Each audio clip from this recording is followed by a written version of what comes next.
नमस्कार। प्रभात साक्षी news network और आप सभी का स्वागत है। कांग्रेस की ओर से बीजेपी पर अक्सर आरक्षण को खत्म करने की साजिश रचने का आरोप लगाया जाता है। इसी आरोप की वजह से लोकसभा चुनाव में बीजेपी को बड़ा नुकसान भी हुआ और वह अपने बलबूते स्पष्ट बहुमत हासिल करने से चूक गई। लेकिन उसके बाद मोदी सरकार ने सबक लिया और एक भी ऐसा अवसर नहीं आने दिया जिससे कि दलितों के मन में अपने आरक्षण को लेकर कोई शंका हो।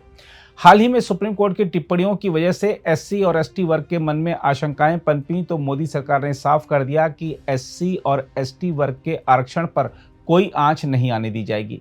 सुप्रीम कोर्ट की टिप्पणी से उपजे विवाद के बीच केंद्रीय मंत्रिमंडल ने स्पष्ट कर दिया कि डॉक्टर भीमराव अंबेडकर के बनाए संविधान में अनुसूचित जातियों और अनुसूचित जनजातियों के आरक्षण में मलाईदार तबके के लिए कोई प्रावधान नहीं है।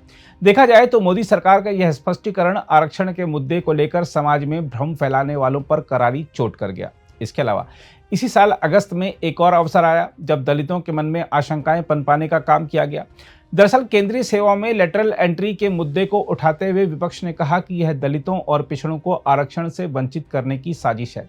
विपक्ष के इस हमले पर तत्काल प्रतिक्रिया देते हुए प्रधानमंत्री ने लेटरल भर्ती विज्ञापन को रद्द करने के निर्देश दिए। केंद्र सरकार ने स्पष्ट कहा कि सामाजिक न्याय सुनिश्चित करने के प्रधानमंत्री के दृष्टिकोण को ध्यान में रखते हुए इस कदम की समीक्षा और इसमें सुधार किया जाएगा। सरकार ने साथ ही देश को यह भी बताया कि लेटरल एंट्री के जरिए नियुक्तियों की शुरुआत कांग्रेस ने ही की थी। यह विषय भी दलितों और पिछड़ों को आश्वस्त कर गया कि मोदी के रहते आरक्षण को कोई खतरा नहीं है।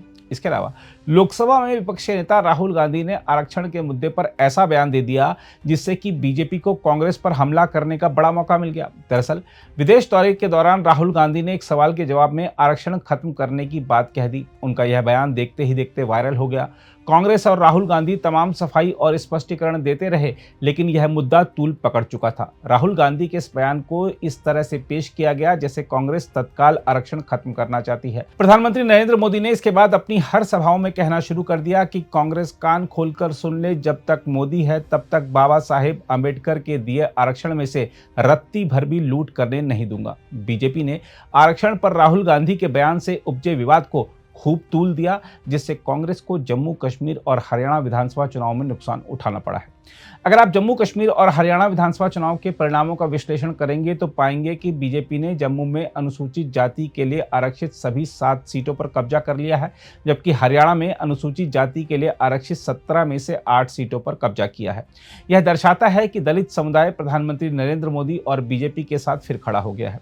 हम आपको याद दिला दें कि 2019 के विधानसभा चुनाव में बीजेपी ने हरियाणा में अनुसूचित जाति के लिए आरक्षित 5 सीटें जीती थीं, जबकि कांग्रेस ने 6 सीटें जीती थी।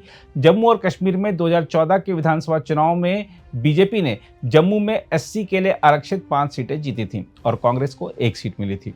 चुनाव परिणाम वाले दिन जब शाम को प्रधानमंत्री नरेंद्र मोदी ने बीजेपी मुख्यालय पर विजयी संबोधन दिया था, तब उन्होंने अनुसूचित जाति के लिए आरक्षित निर्वाचन क्षेत्रों में बीजेपी के दमदार प्रदर्शन पर भी प्रकाश डाला था।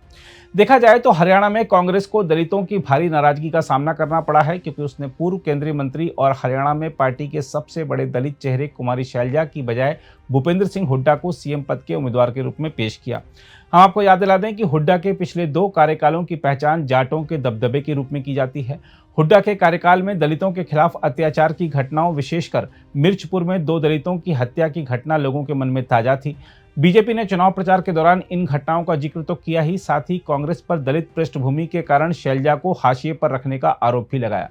बीजेपी ने राज्य में दलितों के उपवर्गीकरण की मांग का भी समर्थन किया। बहरहाल देखा जाए तो 2014 से मोदी सरकार की ओर से समावेशी विकास पर ध्यान केंद्रित करने के कारण अनुसूचित जाति के वर्गों में बीजेपी के प्रति सकारात्मक दृष्टिकोण बना है। कांग्रेस ने आरक्षण और संविधान पर खतरे की जो कहानी बुनी थी, वह भले ही लोकसभा चुनाव में काम कर गई हो, लेकिन इसकी गूंज अब खत्म होती जा रही है। बीजेपी दलितों के मन में यह बात बिठाने में कामयाब रही है कि बाबा साहेब द्वारा संविधान के माध्यम से दिए गए आरक्षण से कोई छेड़छाड़ नहीं कर सकता और प्रधानमंत्री नरेंद्र मोदी के रहते कोई आरक्षण को खत्म नहीं कर सकता।